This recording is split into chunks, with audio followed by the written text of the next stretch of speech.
इकडे उद्धव ठाकरे सिंधुदुर्गात आल्यावर कोंबडी वडे आणि मासे ठेवू नका, ते फक्त तेच करायला येतात अशी टीका राणेंनी केली होती। दरम्यान राणे पिता पुत्रांना वैभव नाईकांनी उत्तर दिलेलं आहे। कोंबड्यांवरून या राज्यात कोणता नेता परिचित आहे हे सर्वांना माहिती आहे।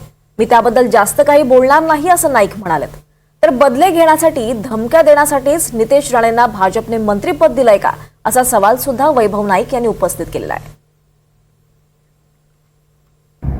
खरं तर नितेश राणेंना त्यांना लोकांनी जनाधार दिलेला आहे हे आम्ही मान्य करतो आणि त्यांना भाजपने या लोकांच्या अपेक्षा असेल की आमच्यात नाही आलं तर निधी देणार नाही, ह्याला जिल्ह्यातनं अंतर्भार करू, ह्यांचा बदला घेऊ, ह्याच्यासाठीच तुम्हाला मंत्री केलंय की काय।